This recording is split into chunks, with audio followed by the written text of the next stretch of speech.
Exam विवेचना। तो दोस्तों, जैसा कि आपको पता है, हम अपने इस चैनल पर डिस्कस कर रहे हैं हिंदी साहित्य के टॉप 1000 क्वेश्चंस को। ठीक है ना। ये सभी क्वेश्चन आपके प्रत्येक परीक्षा के लिए महत्वपूर्ण रहने वाले हैं। अगर हम खासकर बात करें PGT Hindi, assistant professor Hindi, LT TET, LT commission को तब नाम दे दिया गया है टीजीटी हिंदी। अगर उनकी बात करें, उनके लिए वरदान साबित हो सकते हैं। ये वे प्रश्न हैं जो अक्सर परीक्षाओं में पूछे जाते हैं। तो ठीक है ना, पूरी वीडियो को आप ध्यानपूर्वक देखिएगा, आपके लिए अवश्य लाभ प्रदान करेंगे ये। ठीक है। तो 50 प्रश्नों को हमने पहले डिस्कस कर लिया था। अगर अभी तक आपने उन्हें नहीं देखा है तो आप उन्हें भी देख सकते हो। लिंक आपको डिस्क्रिप्शन बॉक्स में मिल जाएगा। प्लेलिस्ट बना दी गई है, वहाँ पर जाकर आप उन्हें देख सकते हो। आगे भी हम 50 प्रश्नों को डिस्कस करेंगे। ठीक है। तो चलिए करते हैं आज की वीडियो को स्टार्ट। आगे जाने से पहले आपको बता देता हूँ, हमारी टीम के द्वारा कोर्स लॉन्च कर दिया गया है पीजीटी हिंदी, एलटी कमीशन और एलटी टेट के लिए। अगर आप लोग इंटरेस्टेड हो तो संपर्क कर सकते हो। संपर्क सूत्र है 8219312129। नंबर आपको डिस्क्रिप्शन बॉक्स में भी मिल जाएगा। आप व्हाट्सएप करिए, आपके सभी प्रश्नों का उत्तर दे दिया जाएगा। ठीक है। तो चलिए करते हैं वीडियो को स्टार्ट। तो पहला पूछा गया है यहाँ पर 51, जयशंकर प्रसाद के प्रमुख निबंध कौन कौन से हैं। तो आपको याद रखना है कि जो जयशंकर प्रसाद थे, ये सिर्फ कविता लिखने में ही प्रांगत नहीं थे, अपितु ये निबंध भी लिखते थे, उपन्यास भी लिखते थे, कहानी भी लिखते थे। ठीक है ना। तो जो इनके निबंध माने जाते हैं जयशंकर प्रसाद के, तो वो छायावाद, रहस्यवाद, यथार्थवाद, छायावाद और रस, ये इनके प्रमुख निबंध माने जाते हैं। इनका ध्यान रखना है आपने। कई बार बच्चे गलत कर देते हैं कि जो जयशंकर प्रसाद है ये निबंधकार भी थे या नहीं। इसका ध्यान रखिएगा, महत्वपूर्ण है। अगला है 52, हजारी प्रसाद द्विवेदी के प्रमुख निबंध कौन कौन से हैं। तो देखिए, अशोक के फूल मोस्ट इम्पॉर्टेंट है, नाखून क्यों पड़ते हैं मोस्ट इम्पॉर्टेंट है, एंटी नेट के सिलेबस में लगा हुआ है, देवदारू, कुटुज, ये भी मोस्ट इम्पॉर्टेंट है, बसंत आ गया, इसका भी ध्यान रखिए। जो सबसे महत्वपूर्ण है, अशोक के फूल, नाखून क्यों बढ़ते हैं, कुटुज। आगे देखिए 53, परहित सरसी धर्म नाही भाई, पर पीड़ा सम नहीं अधिमाई। इस पंक्ति के रचयिता कौन होंगे। मोस्ट इम्पॉर्टेंट पंक्ति है ये। तो ये पंक्ति हो जाएगी तुलसीदास जी की। जो तुलसीदास है, इनका संबंध है राम भक्ति काव्य के अंतर्गत। भक्ति काल तो है ही है, परंतु जो राम भक्ति काव्य है उनका तुलसीदास जी को बरगद कहा जाता है। इनके समक्ष और कोई भी राम भक्त कभी नहीं टिका है। आप इन्हें बरगद कहें तो राम भक्ति काव्य धारा का, तो इसमें कोई अतिशयोक्ति नहीं होगी। इनकी जो प्रमुख रचना है तो वो है रामचरितमानस, और ये किस भाषा में लिखा गया है, अवधी भाषा में लिखा गया है। इसका ध्यान रखिएगा। कई बार ये भी प्रश्न पूछा जाता है कि जो मानस है इसमें कितने कांड हैं। इसमें 7 कांड है, इसका भी ध्यान रखना है आपने। अगला प्रश्न देखिए 54, मेरी तेरी उसकी बात किसका उपन्यास है। पहले तो याद रखना है कि जो मेरी तेरी उसकी बात है ये क्या है, ये उपन्यास पिता की रचना है। और किसकी रचना हो जाएगी, यशपाल जी की। और जो यशपाल है, इनकी एक प्रसिद्ध कहानी है पर्दा, इसका भी ध्यान रखना है, ये भी कई बार पूछी जाती है। अगला प्रश्न है 55, भारती के सपूत उपन्यास में रांगई राघव ने किसके जीवन पर लिखा है। एक तो यहाँ से याद रखना आपने कि जो भारती के सपूत है ये किसकी जो रचना है, तो ये हो जाएगी रांगई राघव की रचना। और किस विधा की रचना है, उपन्यास विधा की रचना है। और इसमें किसका जीवन चरित्र का वर्णन किया गया है, तो ये किया गया है भारतेंदु जी के जीवन चरित्र का वर्णन। आगे देखिए 56, रत्ना की बात उपन्यास रांगई राघव किसके जीवन पर लिखा गया है। आपने ध्यान रखना है कि जो अधिकतर जीवन पर या जीवन चरित्र पर लिखे गए उपन्यास किसके द्वारा लिखे गए हैं, रांगई राघव जी के द्वारा लिखे गए हैं। इसके पश्चात ये देखिए रत्ना की बात। तो जो अगर आप तुलसीदास जी के बारे में जानते होंगे तो आपको याद होगा कि जो रत्नावली थी ये तुलसीदास जी की पत्नी थी। तो यहाँ से आपको याद हो जाएगा कि जो रत्ना की बात है कि इससे संबंधित हो जाएगा, तुलसीदास जी के जीवन पर आधारित है ये। और किसकी रचना है, रांगई राघव की रचना है। और क्या है इसकी विधा, उपन्यास विधा है। अगला देखिए 57, लोई का ताना उपन्यास रांगई राघव ने किसके जीवन पर केंद्रित किया है। तो जो लोई का ताना है ये उपन्यास विधा की रचना है। किसकी रचना है, रांगई राघव की है। किसके जीवन पर केंद्रित है, कबीरदास जी के जीवन पर केंद्रित यह उपन्यास है। इसी के साथ अगर अभी तक आप हमारे टेलीग्राम ग्रुप के साथ नहीं जुड़े हैं तो आप हमारे टेलीग्राम ग्रुप के साथ जुड़ सकते हैं। लिंक आपको डिस्क्रिप्शन बॉक्स में मिल जाएगा, ठीक है। वहाँ पर मैं आपको महत्वपूर्ण PDF इत्यादि सेंड कर देता हूँ। इसी के साथ आपको बता दूं, अगर अभी तक आपने हमारे टॉप 10 मॉक टेस्ट की PDF नहीं खरीदी है तो आप उसे भी खरीद सकते हो। ये आपकी आगामी परीक्षा के लिए महत्वपूर्ण साबित हो सकती है। अगर जो खासकर PGT हिंदी या असिस्टेंट प्रोफेसर हिंदी की तैयारी कर रहे हैं उनको तो ये PDF लेनी ही चाहिए, क्योंकि इसमें प्रत्येक मॉक टेस्ट के पश्चात आपको व्याख्या से आपके उत्तर मिल जाएंगे। अगर कोई मॉक टेस्ट लिया जाएगा ना, उसके पश्चात आपको व्याख्या समेत उत्तर मिल जाएंगे। महत्वपूर्ण होगा ये आपकी रिवीजन के लिए अब, ठीक है ना। जल्दी आपके समक्ष ये PGT हिंदी और कॉलेज कैडर की पोस्टें दिखने वाली हैं, तो इसलिए अपनी तैयारी सुदृढ़ कीजिएगा। बाकी जो AIT टेस्ट है, AIT कमीशन वाले हैं तो वे भी इसे ले सकते हैं, क्योंकि इसी तरह की प्रश्न आपकी परीक्षा में बनते हैं। चलिए अब अगला प्रश्न देख लेते हैं। 58, मेरी भव बाधा हरो रांगे राघव का उपन्यास किसके जीवन पर केंद्रित है? मेरी भव बाधा हरो किसके जीवन पर केंद्रित हो जाएगा ये? तो ये हो जाएगा बिहारी दास जी के जीवन पर केंद्रित। यहाँ से एक दो प्रश्न आपसे पूछ लेता हूँ मैं। जो बिहारी दास है इनकी प्रमुख रचना का नाम बताइए। दूसरा प्रश्न ये होगा, ये किस काल से संबंधित थे? और तीसरा प्रश्न आपसे ये पूछ लेता हूँ कि जो इनकी रचना है उसमें कितने दोहे थे? ये 3 प्रश्न आपके लिए छोड़ देता हूँ। अगर आप हमारे चैनल के साथ जुड़े हैं तो आप अवश्य इनके उत्तर देंगे, क्योंकि ये मैं अधिकतर समय आपको बताता रहता हूँ बिहारी दास जी के बारे में। चलिए अगला प्रश्न देख लेते हैं। अब यशोधरा जीत गई रांगे राघव का उपन्यास किसके जीवन पर केंद्रित है? तो देखिए, जो यशोधरा जीत गई ये रांगे राघव का उपन्यास है और किसके जीवन पर केंद्रित है? महात्मा बुद्ध। यहाँ से आपको एक आइडिया लग सकता है कि जो यशोधरा नामक काव्य संग्रह है किसका? मैथिली शरण गुप्त का। और इसमें भी इस चीज़ का जिक्र है कि जो महात्मा बुद्ध और यशोधरा में बातचीत होती है उसके बारे में बताया था। तो आपने छोटी छोटी चीज़ों से एक दूसरे को जोड़ना है, तभी आपको लाभ मिल सकता है। अगला प्रश्न देखिए 60, देवकी का बेटा रांगे राघव का उपन्यास किसके जीवन पर केंद्रित है? तो जो देवकी का बेटा है ये रांगे राघव की रचना हो जाएगी और उपन्यास विधा है ये, और ये भगवान श्री कृष्ण जी के जीवन पर केंद्रित है। अगला प्रश्न देखिए 61, तो इसमें पूछा गया है धुनी का धुआं रांगे राघव का उपन्यास किसके जीवन पर केंद्रित है? तो जो धुनी का धुआं होगा रांगे राघव की कृति हो जाएगी, उपन्यास विधा है, और ये केंद्रित होगा गोरखनाथ जी के जीवन पर। तो कई बार ये भी प्रश्न पूछा जाता है कि जो नाथों की संख्या कितनी है? तो नाथों की संख्या है 9, और सिद्धों की कितनी संख्या है? 84। गुरु गोरखनाथ जी के गुरु का क्या नाम था? मत्स्येंद्र नाथ।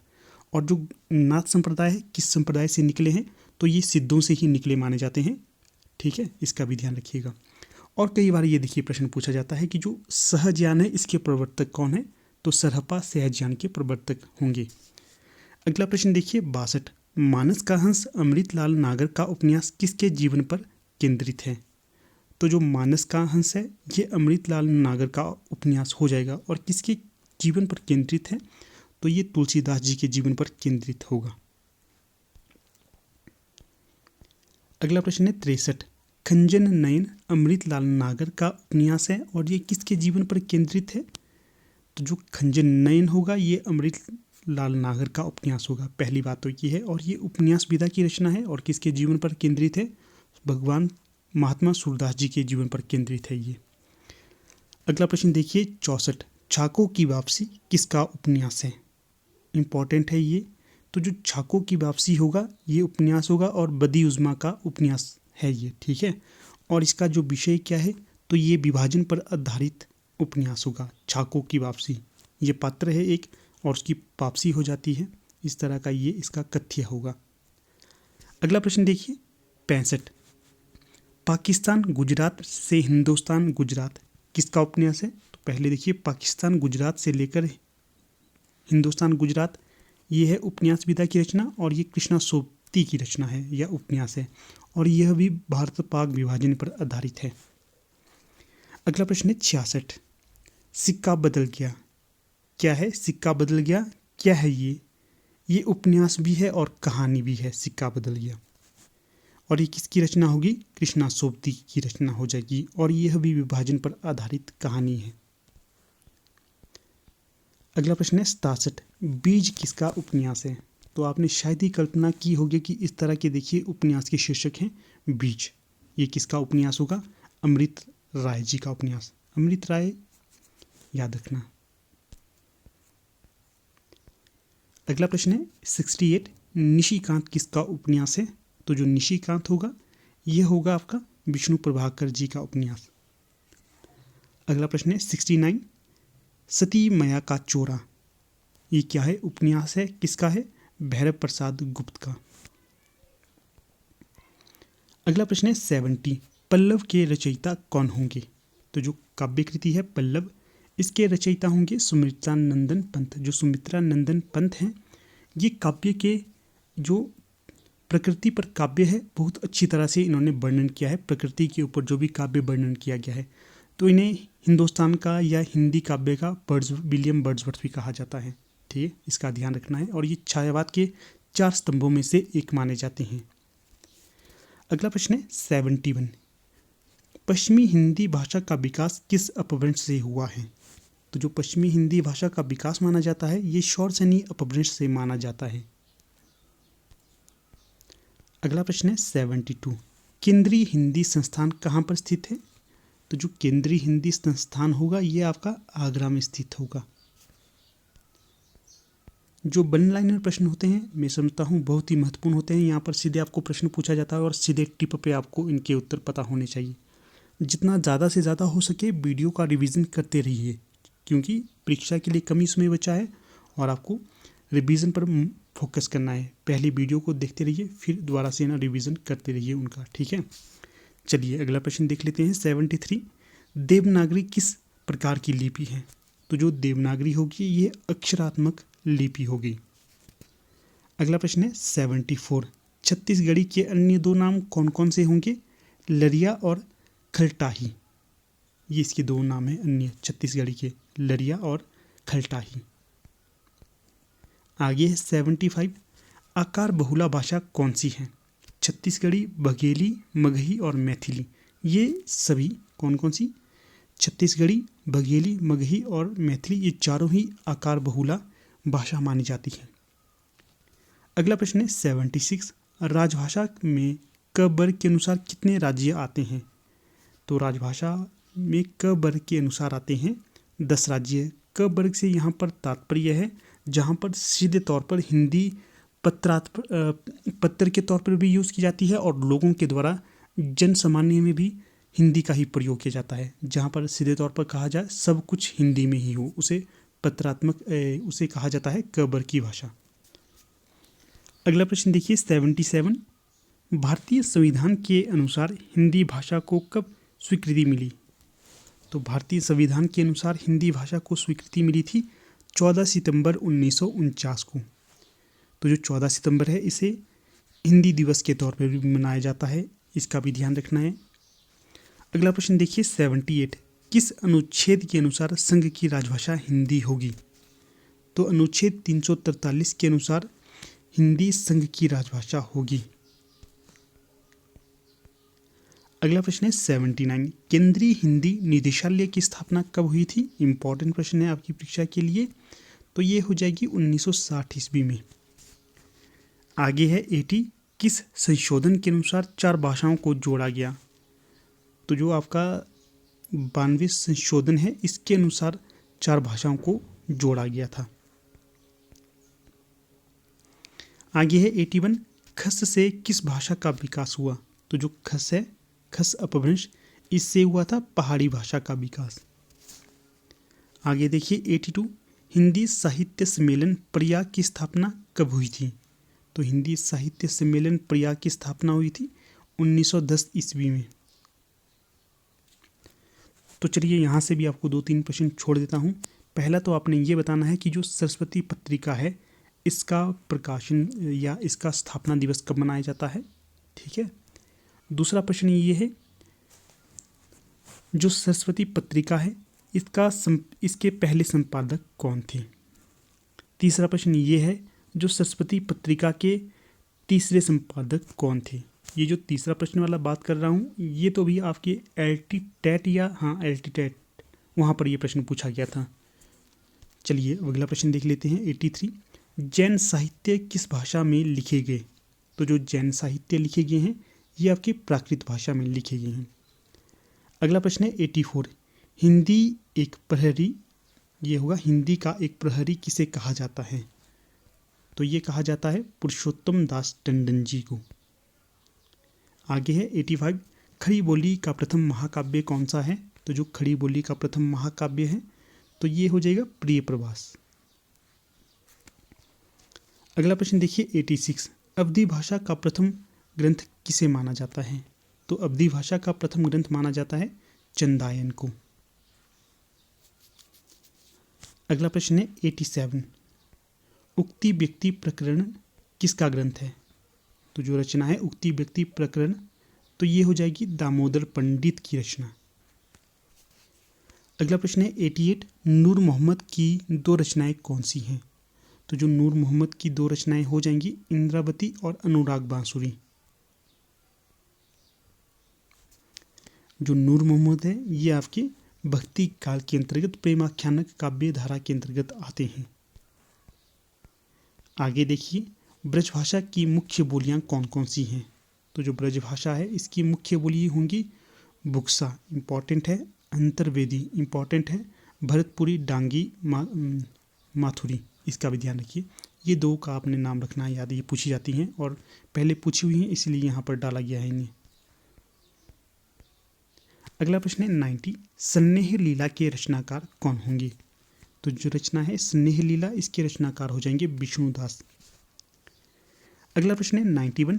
पवित्रता की माप है मलिनता, सुख का आलोचक है दुख, पुण्य की कसौटी है पाप, यह कथन स्कंदगुप्त नाटक में किस पात्र का है?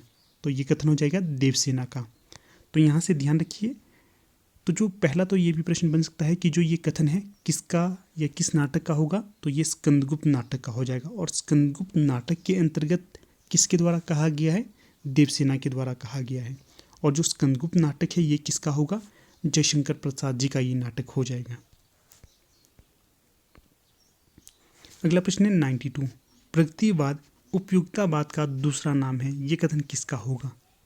तो जो प्रगतिवाद उपयोगितावाद का दूसरा नाम होगा तो ये कहा गया है नंदुलारे वाजपेयी जी के द्वारा, इसका भी ध्यान रखना है आपने।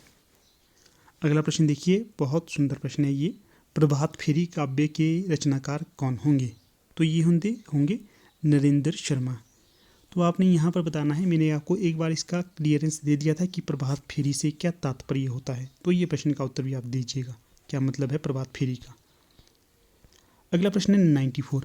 प्रियदर्शिका नामक संस्कृत ग्रंथ के रचनाकार किस शासक की है? क्या है ये प्रश्न? प्रियदर्शिका नामक संस्कृत ग्रंथ किसकी रचना है? तो ये हो जाएगी हर्षवर्धन की, राजा हर्षवर्धन की। जो राजा हर्षवर्धन थे ये थानेश्वर के राजा माने जाते हैं। अगला प्रश्न देखिए 95। प्रेम सागर के रचनाकार कौन होंगे? तो जो प्रेम सागर के रचनाकार होंगे लल्लू लाल जी। तो जो लल्लू लाल जी हैं ये हिंदी खड़ी बोली के प्रारंभिक रचनाकार माने जाते हैं। इन्होंने खड़ी बोली के विकास में अपनी महत्वपूर्ण योगदान दिया था। अगला प्रश्न देखिए 96। बांगरू बोली का विकास किस बोली से निकट संबंध रखता है? तो ये हो जाएगा खड़ी बोली से इसका निकट संबंध है बांगरू का। अगला प्रश्न है 97। बैताल पच्चीसी के रचनाकार कौन होंगे? तो जो रचना है बैताल पच्चीसी इसके रचनाकार हो जाएंगे सूरती मिश्र। अगला प्रश्न है 98। भक्तमाल भक्तिकाल के कवियों की प्राथमिक जानकारी देता है, इसके रचयिता कौन होंगे? नावादास। तो कई बार ये भी प्रश्न पूछा जाता है कि जो भक्तमाल है इसमें कितने कवियों का परिचय दिया गया है? 200 कवियों का परिचय दिया गया है इसमें। अगला प्रश्न है यहाँ पर 99। भरहुत स्तूप का निर्माण किसके द्वारा करवाया गया था? तो जो भरहुत स्तूप है इसका निर्माण कराया गया था पुष्यमित्र शुंग के द्वारा। अगला प्रश्न है 100। भारत भारती काव्य के रचनाकार कौन होंगे? तो जो भारत भारती काव्य के रचनाकार माने जाते हैं मैथिली शरण गुप्त माने जाते हैं इसके रचनाकार। तो यहाँ पर हमारे 100 प्रश्न पूरे हो जाते हैं। 50 पहले कर लिए थे, 50 अब दूसरे कर लिए हैं।